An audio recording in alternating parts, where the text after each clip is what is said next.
Type here যে কোনো একটা আমি যদি সংখ্যা নিই, যদি একটা নাম্বার নিই সেই নাম্বারটাকে আমি স্টোর করব। ঠিক আছে? ধর আমি 12 নিলাম, তাহলে এই 12টাকে আমি স্টোর করব কোথাও একটা।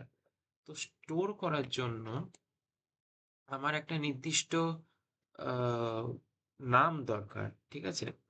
যেমন ফার্স্ট সেমিস্টারে যখন মাইক্রো প্রসেসর পড়ানো হয়, মাইক্রো প্রসেসরের জন্য কি হয়, একটা স্টোরেজ তৈরি করতাম।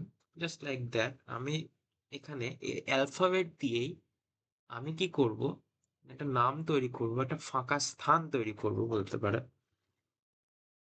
তো এ ইজ ইকুয়াল টু যখনই আমি দিলাম, তখনই সেটা তৈরি হয়ে যাবে একটা ফাঁকা স্থান। আমি এখানে এর বদলে আমি আলফাও লিখতে পারি, ALPH। সো হতেই পারে, কোনো সমস্যার কিছু নেই। তো যাই আমি লিখি না কেন এখানে, যাই আমি লিখি সেটা কি তৈরি হবে না, একটা স্পেস, ফাঁকা স্থান তৈরি করবে। ওকে, সেখানে আমি এ দিতে পারি, আচ্ছা এল দিতেই পারি, আমি যা ইচ্ছে তাই করতে পারি। আমি বি দিতে পারি, আমি সি দিতে পারি, যেই কষ্ট দিয়ে দেবো সেই আমার আহ ইয়েটা শুরু হয়ে যাবে। প্রবলেমস দেখাচ্ছে এখানে, problems, expected expression the right. Okay,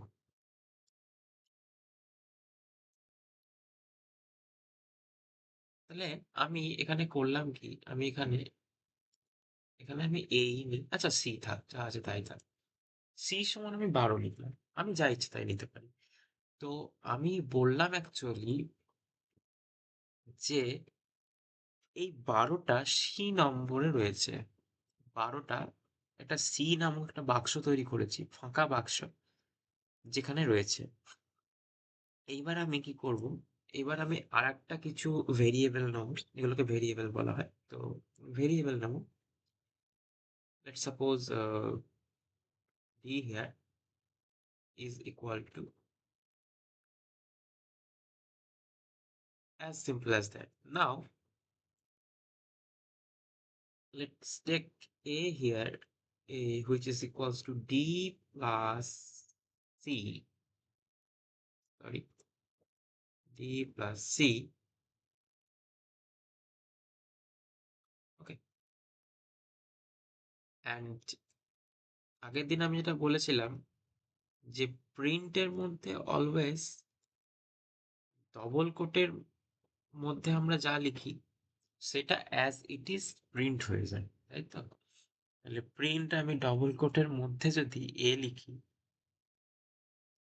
double coat close, এইবার আমি যদি রান করি তাহলে দেখি কি আসে। আচ্ছা, রান রান করলে এখানে এ চলে এলো, কিন্তু আমি এখানে কি বলেছি সেটা দেখতে হবে।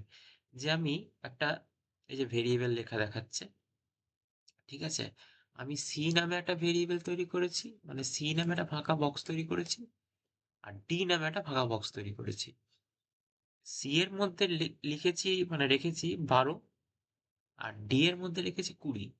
আমি বলছি এ একটা ভেরিয়েবল, তার মধ্যে তুমি সি আর ডি কে যোগ করে নাও, দিয়ে এটাকে প্রিন্ট করো। কিন্তু আমি এখানে এর মধ্যে ডবল কোট লিখে দিয়েছি।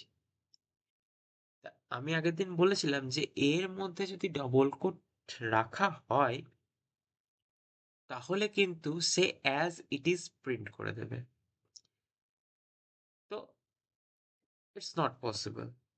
তাহলে আমি যদি এখানে এই জিনিসটা না করে যদি আমি শুধু এ লিখি, এইবার যদি আমি রান করি তাহলে কিন্তু আমাকে 32 দিল, which is the edition of 20 and 12। এটাকে যদি আমি এক ধাপ আরো একটু দেখতে ভালো করি তাহলে আমি এখানে কি বলেছি, আমি এখানে বলেছি যে প্রিন্টের মধ্যে ডবল কোটেশনে যা যা রাখা হয় সেটা অ্যাজ ইট ইজ প্রিন্ট হয়, তাই তো? তাহলে আমি প্রিন্টের উপর ডবল কোটেশন লিখলাম, লিখবো the addition is double quotation, close করলাম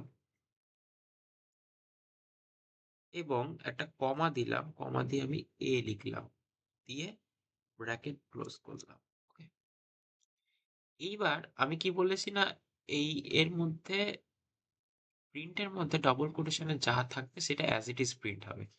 আর যদি ডবল কোটেশনের মধ্যে যদি কিছু না থাকে, যেমন এটা ডবল কোটেশনের মধ্যে নেই, তাহলে এর মধ্যে থাকা ভ্যালুটা প্রিন্ট হবে, যেটা আমরা এখনই দেখলাম। তাহলে এবার আমি রান করে দেখি জিনিসটা কি আসে। আমি রান করলাম, তাহলে এখানে কিন্তু আমার দেখাচ্ছে দ্য এডিশন ইজ 32। তো এইভাবে প্রিন্টের মধ্যে থাকা ডবল কোটেশন এবং উইদাউট এনি কোটেশন কিরকম কি কাজ করে সেটা আমরা দেখলাম।